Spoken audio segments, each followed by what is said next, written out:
Hi guys, hope you're all doing well. My name is Wanjiku Cleopatra. I am a young woman living with HIV. And yes, welcome back to my YouTube channel. If you're new here, please, for the love of God, please consider to subscribe. And if you're my returning subscriber, asante sana. And thank you so much for being part of this conversation. Naona tuna grow. Pole tulisema step by step. You're doing this and we'll get there step by step. I want to remind you that we're doing this because we're creating a community of understanding, a community of support, and most importantly, a community of empowerment. This channel is all about breaking stigma, every stigma that is surrounding HIV. And today, yet another video, and I want us to discuss about disclosure.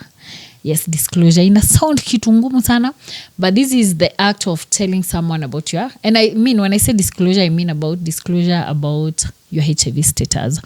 And we'll start by defining disclosure is that act of telling someone that you're HIV positive, okay? And I will give the first and foremost, the disclosure is a personal decision, okay? It's a very, very personal decision. You might decide that you don't want to disclose ever to anyone, and you have a right. And I want to give a disclaimer that disclosing someone's status without their consent is wrong and it's punishable by law. So to make get these two things, it's a personal choice. It's me who decides who I want to tell about my status. And again, disclosing someone's status without their consent is punishable. May it be a medic, may it be anyone. And that is why you'll find when someone goes to get tested, unaingia peke yako, unapewa results zako, even when unaambiwa hii ndio yako, hii ingine ndio yako. Mkitaka kuonyeshana, that's what happens. Because your status, it's your personal responsibility, na hakuna mtu mwenye anafaa kukuask to disclose about your status. So how do you disclose? You know, I will explain. Most people have a very hard time, and this is one cause of the very many infections that we have, and one cause of the very many cases that we have right now is a stigma. It's still a leading cause of femicide that is happening because people are not, it's not easy to disclose. It's not easy that I meet someone and I tell them, you know, my name is Cleopatra, yes, it's not easy. And I understand when someone tells me it's actually very hard for parents to disclose to their children. And just to angalia hapo nyuma kidogo, I remember I knew about my status when I was 13 years. That is when I was disclosed about my status. And I feel it was quite a hard time for my parents and of course the medics to get to that point. Paka waliona, she's getting to puberty, she's going to high school. I think this is the right time. And I always encourage parents, start partially. There's partial disclosure. Start pole 10 to 14, then 15 to 19, and then we have 20 to 24. That is the process that you're going to take your child. Mpeleke tu pole. If you cannot do that, please involve a healthcare worker, involve a counselor. They will help you, take you through that process. But answer pole. I want to remind you that we are having 14 adolescents being infected with HIV every day. That is 98 young people between 14 to 24 years being infected with HIV every day. And those infections are not coming anywhere else. They're coming from those young people who are born with HIV but they have not known their status, or those young people who are living with HIV but they do not know their status.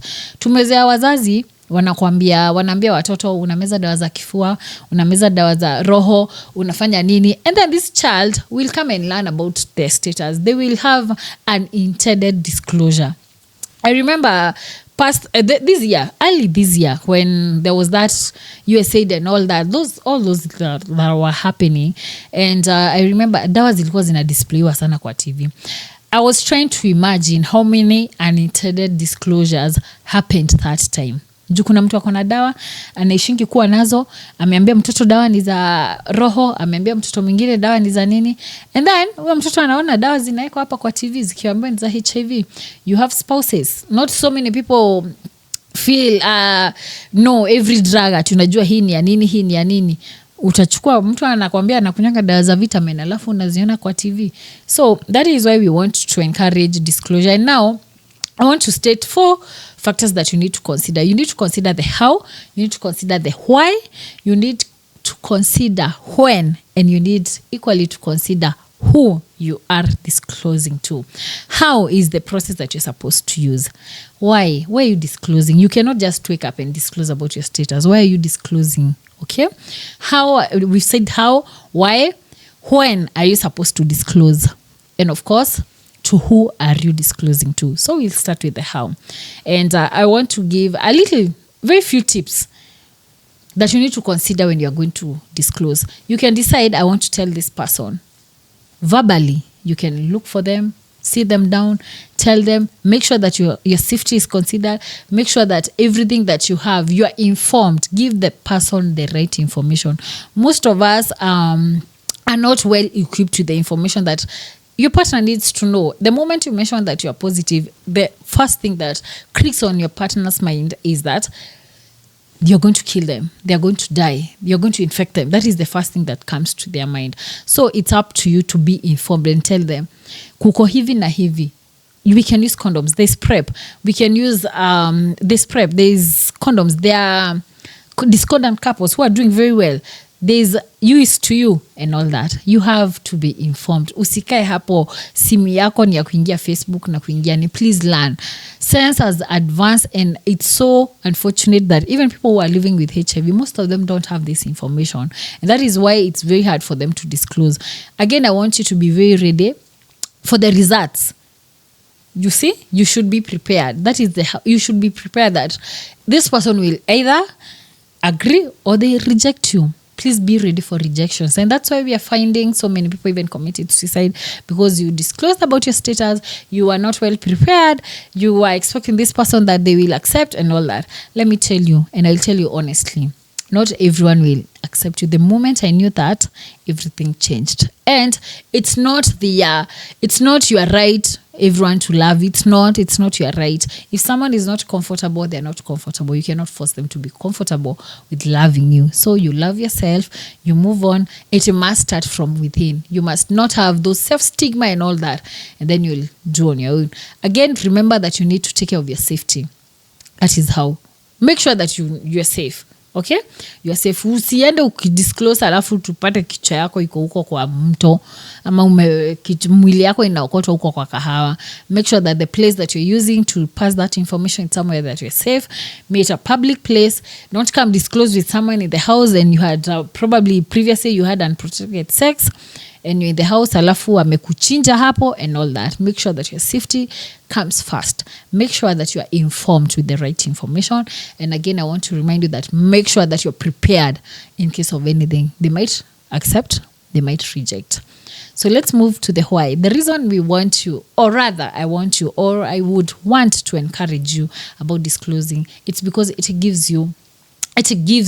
brings you support. Once you disclose, this person knows that this is Cleopatra, she's positive and I can support her in this way and all that. It brings support, maybe from family, maybe from your partner, maybe from your friends. It gives you support and good support. Another thing, it improves your adherence. This is because you're not afraid. Utakuwa unaficha dawa, unaficha dawa nikiwa na mgeni naficha sitaki anione and all that. It reduces that, and that means that you'll adhere. You'll never have adherence issues, because if the person I'm with knows about my status, ni atakukumbusha, anakupea support, ni atakuwa anakuambia fanya hivi, hujafanya hivi and all that. Another thing is that it relieves, it gives you some relief. You know, if you are living in fear, there's that fear and there's that kawoga kako hapo na akijua na kifanya nini, it will clear all those doubts that you have.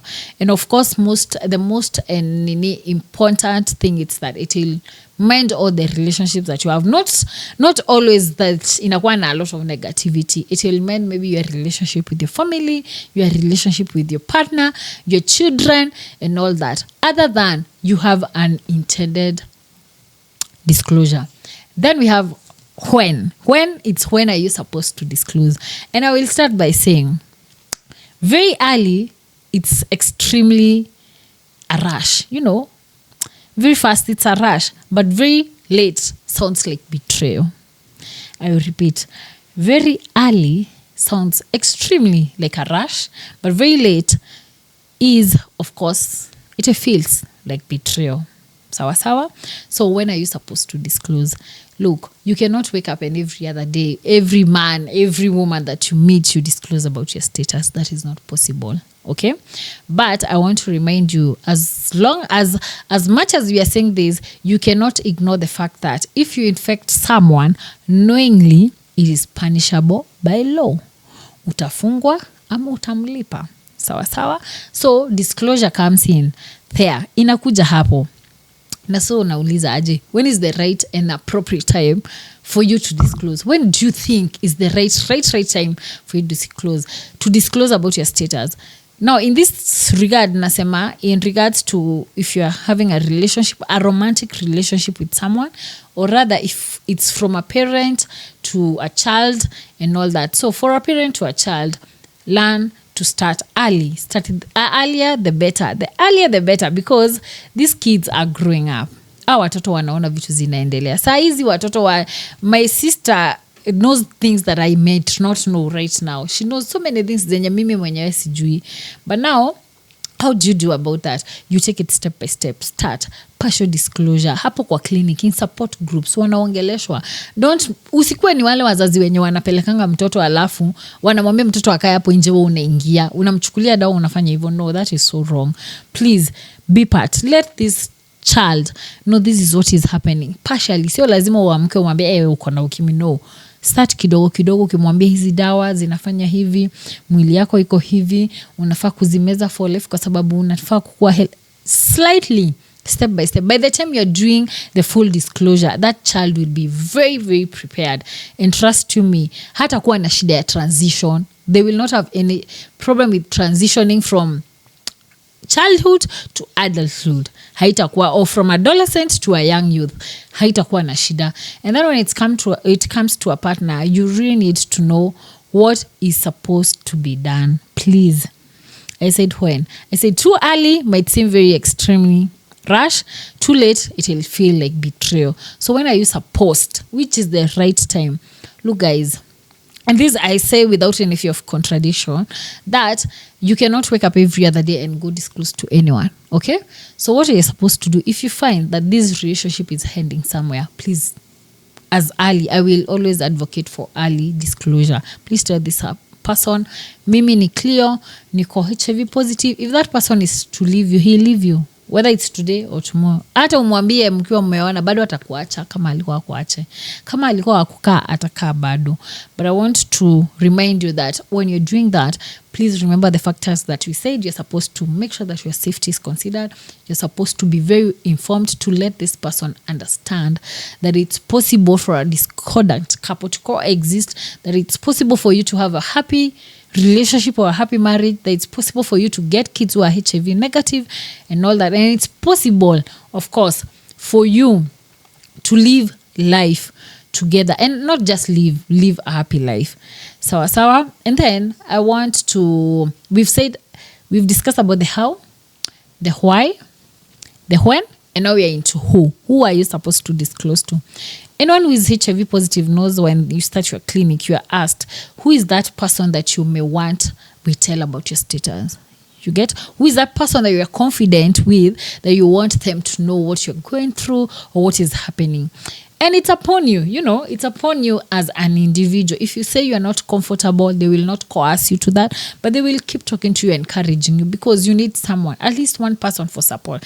Doesn't have to be your friend, doesn't have to be your family, doesn't have to be just someone mwenye atakuwa na kukumbusha. I remember when I was joining my support group, when I went back on treatment in campus, that was me for a support person who used to call me beshte yangu, ananiambia umemeza dawa, umefanya nini and all that. That is very important, and I will always insist on at least one person.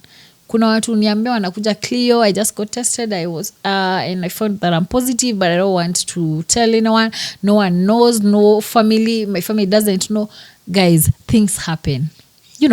Things really happen. And it doesn't have to be ati unaweza jipata hospitali kwa sababu ya your status, no, because you are HIV positive. No, things happen. Utaenda hapo Kongwe na gari, uende hospitali, utaambia nani akuletee dawa? Kwani utaambia madaktari? If you cannot disclose to one close friend, you will not tell the doctor. That means all that time you can be there, you will not be taking medication. But assuming your parents know, your friend knows, your spouse knows, they will be at the point to tell the hospital, hey, huyu ako hivi na hivi na anatumianga hizi dawa, hata kama haziko hapo utaletewa, and there's no point you will miss your drugs.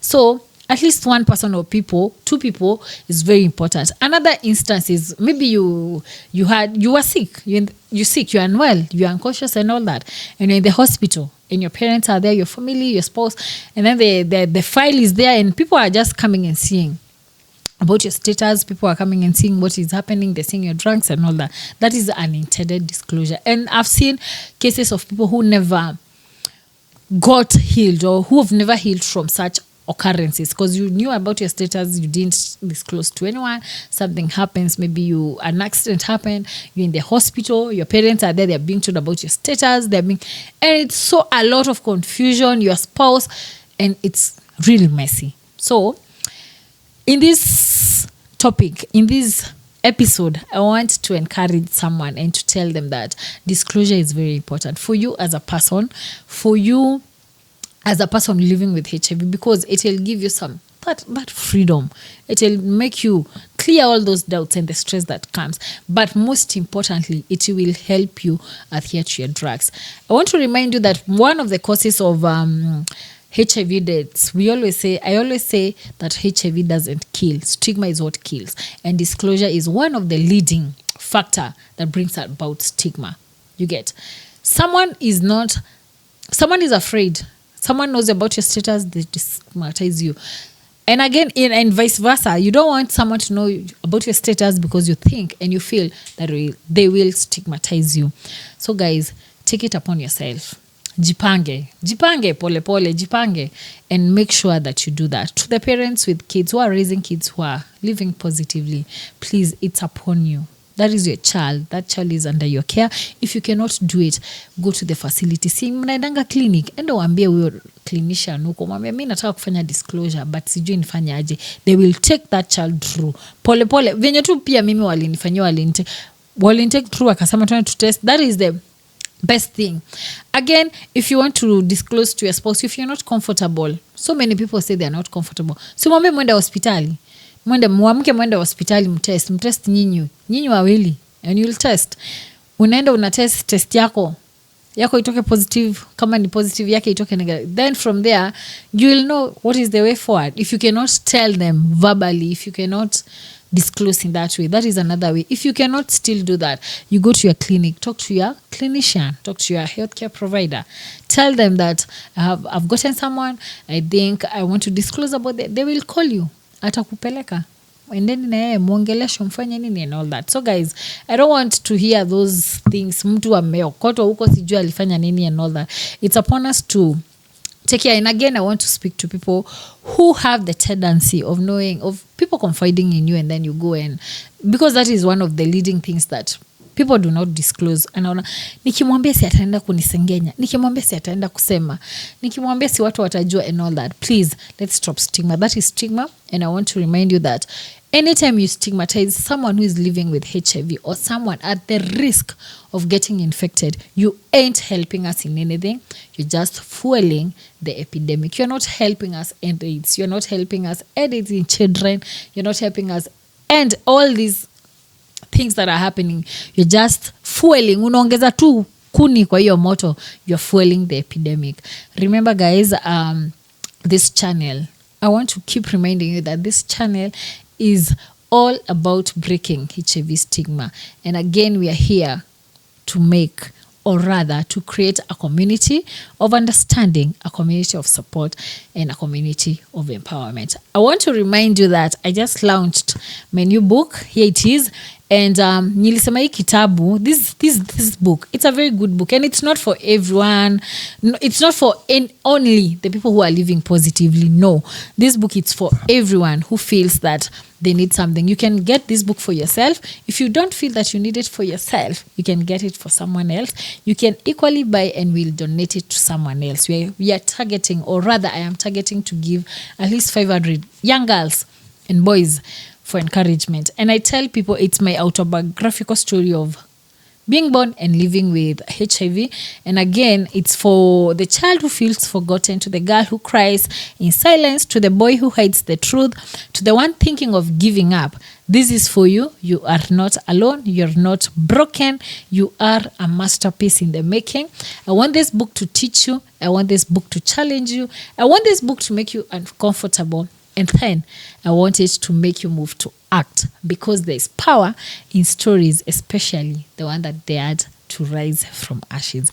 This book is retailing at 1,000 bob. Bei imeshuka, we are selling it at 1,000 bob. Remember, you don't have to buy for yourself. You can donate for someone. And my number is always there. Itakuwa hapo. You can get yourself a copy. And it's about my story. And I've, of course, discussed about disclosure. It has 15 chapters, and I can say we have HIV testing, how I knew my status and how the disclosure happened, the post experience after the disclosure, and then I have my high school life in the university, Cleopatra, the ARVs defaulter, recharging my batteries, the birth of Paba collection, the dating monster, hapo kwanza, going public about my status, the voice of a black child CBO, that is our organization. Then we have HIV advocacy, what it has been and how the journey has been, mental health, and now the silent battles that comes with you knowing your status, with adherence, with all that. Long life treatment is not easy. Naonanga mkiniambia mkisema hapo ati kumeza dawa ni rahisi. Kumeza dawa si rahisi. You read about that. Then we have strength of sisterhood, of course the people who have held my hand, the people we've worked together. Then we have HIV, stigma and discrimination. That is the killer of anyone who is living with HIV. Stigma and discrimination. And of course, I have a gratitude post for everyone who has held my hand to the point that I'm here. So guys, get yourself a copy. Donate to a girl who might need it. Donate to a boy who might need it. Support us. And I'm saying by buying this book, you're not just reading my true story, but you're supporting HIV awareness, fighting stigma, and uplifting unheard voices. The voice of a black child was written with love and vulnerability. Within these pages, I share my journey of living with HIV, its pain, healing, and strength and hope. I hope you get yourself a copy. And of course, I've said you can donate. Every shilling counts. You can partner with us. You can collaborate with your school or your group or your platform. You can buy with a purpose, that is by donating and giving someone else. And you can also share about this book. And of course, share about my YouTube, my channel. Subscribe, share, watch, be part of this important conversation. And I hope to see you in the next one. Please keep safe. And remember, I'm so grateful for being part of this conversation. Na uleta mwingine. And let's stop stigma. Let's end AIDS. Let's do this because we are looking forward to ending the triple threat in this country among adolescents and young people. And that is new HIV infections, early teenage pregnancies, and of course, sexual and gender-based violence. Thank you, and I'll see you in the next one. Bye.